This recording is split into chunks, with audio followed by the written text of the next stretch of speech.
makarating kami ng mga 10:30 or quarter to 11. And then, diretso kami ng Seafood Bajau. Ano yun? Bajau Seafront Restaurant. That's 24 minutes away mula doon. 9 minutes ata. Pero malapit naman siya. Maganda kumain kasi parang nasa ibabaw mo yung macro. Parang restaurant siya sa ibabaw. Hey guys! So we're going back to the city. So nag-avail nga kami na itong P2P ng Astoria kung saan i-draft off nila kami sa may sales office na malapit sa airport. So meron na nga kami nakausap na tricycle driver kung saan siya yung mismo yung maghahatid sa amin dun sa may Bajau Seafront Restaurant. So bali ang rate nito is 200 papunta and then 200 pabalik. Medyo malayo itong isang napuntahan namin pero worth it naman siya kasi floating restaurant. Nandito na kami sa Bajau Seafront Restaurant. So, nagpahatid lang kami ng tricycle and then babalikan niya kami. This opened at 11 a.m. Hey!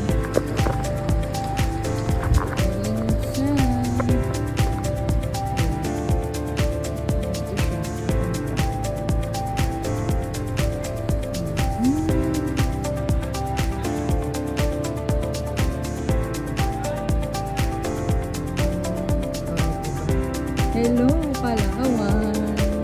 Literally Palawan feels.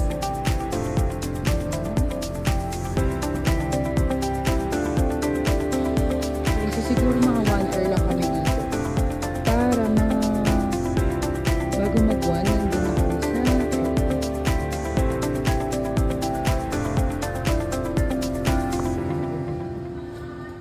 floating restaurant.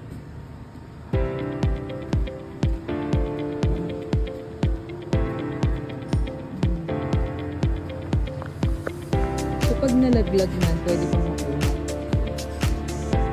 Pwede pa nga ba?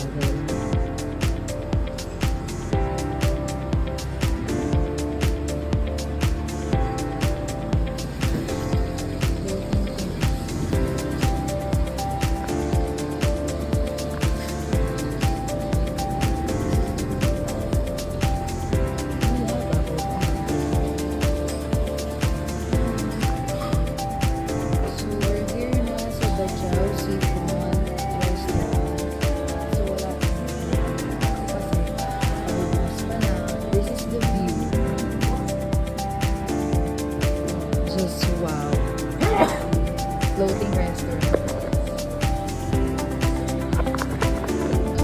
So actually pagdating namin dito hindi pa sila bukas pero pinapasok na kami para maka-order na kami ng food. So ito na yung mga food na in-order namin. I'm not sure kung gutom kami pero napadami yung order namin. Meron kaming hipon, liempo, sinigang na hipon and then umorder pa kami ng pansit. Kahit dalawa lang kami. And in fairness, ang dami ng servings nila.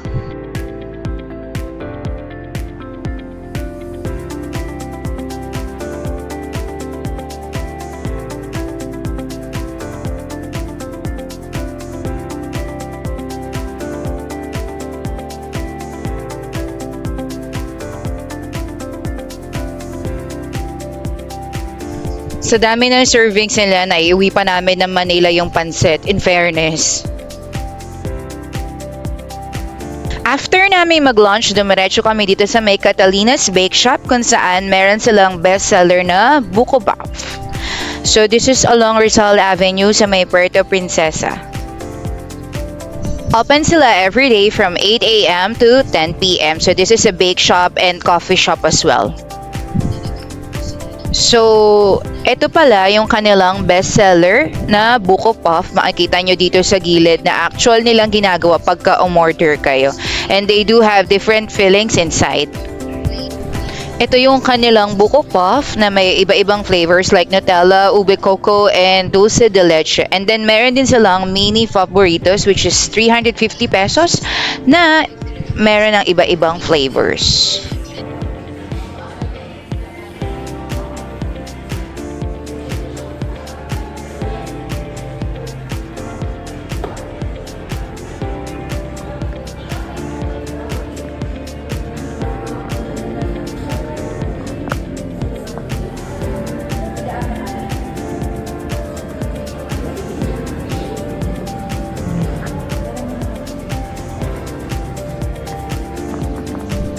After namin sa Catalinas, nagpadiretso kami dun sa may one-stop shop na malapit dun sa may airport na bilihan ng mga pasalubong. And then, dumiretso na kami dito sa Puerto Princesa Airport. Hey guys! So, we're here na sa Puerto Princesa Airport. So, nag-aantay na lang kami ng boarding time. Akala namin malilate pa kami pero maaga pa kami. 1 o'clock pa lang. And then, ang ano namin is 4:40.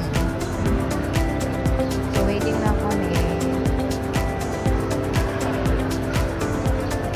Lahat na ng pasalubong siniksik namin dito sa loob.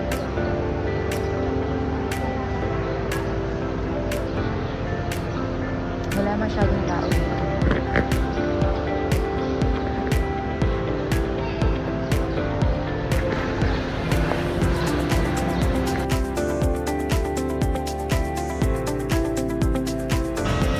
Hi, Puerto Princesa. We're going back to Manila.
Thank you so much, Puerto Princesa. We had so much fun. Bye for now.